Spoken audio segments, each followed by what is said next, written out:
सुप्रभात। तरवर सरवर संत जन चौथे वर्षे में,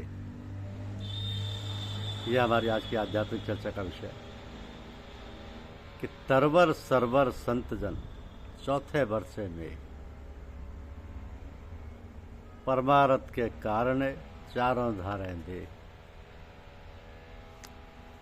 कबीर सीप समुद्र के खारा जल नहीं ले,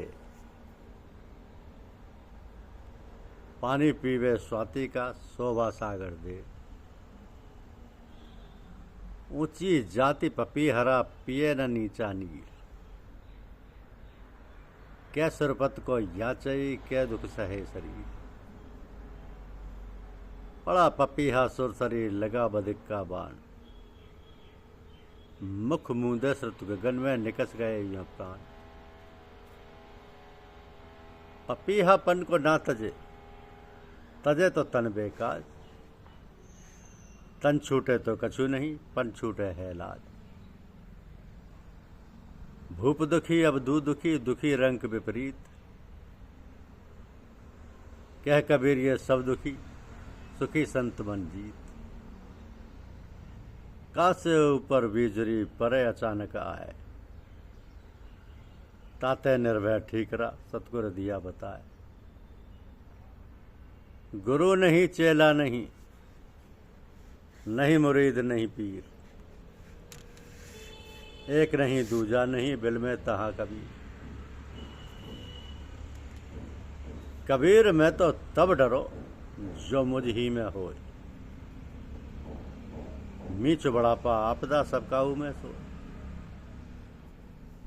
एक वस्तु के नाम बहु, लीजिए वस्तु पिछान। नाम पक्ष नहीं कीजिए, सार तत्व ले जान। देखन ही की बात है, कहने को कछु नहीं। आदि अंत को मिल रहा हर जन हरि ही माई। सब हमारे एक हैं जो सुमरे सतनाम।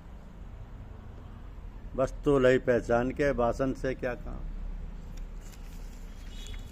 कबीर दर दीवान में क्यों कर पावे दाद, पहले बुरा कमाई के पाछे करे फरियाद। भवसागर जल विष भरा, मन नहीं बांधे धीर। शब्द सने ही पीऊ मिला, उतरा पार कबीर। भला सुहेला उतरिया, पूरा मेरा भाग। राम नाम नौका गया, पानी पंख न लाग। हीरा गुरु का शब्द है, हृदय भीतर देख। बाहर भीतर भर रहा ऐसा आगम अलेख। देखन को सब कोई भला, जैसा शीत का कोट। देखा ते ढह जाएगा, बांध सके नहीं पोट। पद गावे मन हरख के, साके कहे आनंद। तत्व मूल नहीं जानिया, गल में पर गया फंद। नाचे गावे पद कहे, ना ही गुर से हेत। कह कबीर क्यों नीप जाए, बीज बेहू ना खेत। चतुराई क्या कीजिए, जो नहीं पद ही समाए। कोटिक गुण शुभ ना पड़े, अंत बिलाई खाए। जब दिल मिला दयाल से, फांसी गई बिलाए। मोह भरोसा इष्ट का, बंदा नरक न जाए। कबीर मोह पिनाक जग, गुरु बिन टूटत नाई। सुर नर मुनि तोरन लगे, छुअत अधिक गरु आई। कबीर निगुरे नरन को, संशय कबो न जाए। संशय छूटे गुरु कृपा, तासु बिमक जड़ाए। नाम रतन धन संत पै, खान खुली कटमाई। सैंत मैत ही देत हो, गाहक कोई नाई। कर बंदगी वही जान दे, जय शब्द विवेक न होए। कर बंदगी विवेक की, भेष भरे सब कोई। साधु भया तो क्या भया, बोले नहीं बिचाए। हते पराई आत्मा, जीव बांध तरवार।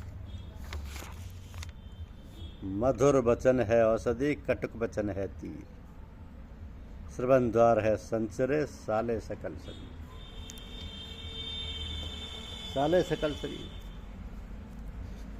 तो दीन और दुनिया दोनों की कमाई करनी है मनुष्य को, क्योंकि मनुष्य सबसे श्रेष्ठ प्राणी है। श्रेष्ठ किस बात में कि इसके पास बुद्धि है, विवेक है, निर्णय करने की शक्ति है, जो भी काम करना चाहे हिम्मत और बुद्धिमत्ता से पूरा कर सकता है। सिर्फ आवश्यकता इस बात की है कि वह निर्णय कर ले कि मुझे काम करना है, फिर तो काम किया ही समझ। और यदि ऐसी हिम्मत नहीं है तो मनुष्य का जीवन बेकार है। दुनिया में से कोई चीज़ नहीं है जो मनुष्य की पहुंच के बाहर हो। कहते हैं मनुष्य को ईश्वर ने अपने आप के आकार प्रकार में बनाया है। ईश्वर अंश जीव अविनाशी, मतलब इसका यह है कि जो ईश्वर में गुण है वो सब मनुष्य में भी, गुणों में कोई भेद नहीं। बस जीव अंश और ईश्वर कुल है, तो गुणों में फर्क नहीं, फर्क केवल कम और अधिक का है। जैसे लोटे में गंगा जल लें तो गंगा जल में और लोटे के जल में गुण तो एक ही है, हाँ सिर्फ मात्रा का फर्क है। गंगा में जल अथाह है, लोटे में अंश मात्र, बस इतना ही भेद है। तो फिर आदमी अपने को दीनहीन क्यों समझे? भगवान ने उसको बुद्धि दी है, शक्ति दी है, सामर्थ्य दिया है, किंतु वह उन शक्तियों का प्रयोग ना करे तो उसमें दोष किसका है? मनुष्य को जो भी शक्ति और सामर्थ्य भगवान ने दी है उसका समुचित प्रयोग करना ही मनुष्य का कर्तव्य है। यदि वो ऐसा नहीं करता है तो वो मनुष्यता से विहीन, दीनहीन है। यही फर्क है एक दूसरे से मनुष्य में।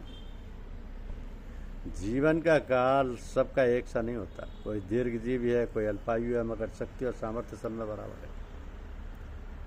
कोई कोई अपनी शक्ति और सामर्थ्य को बढ़ा लेता है, कोई नहीं। ये तो मनुष्य के ऊपर निर्भर करता है।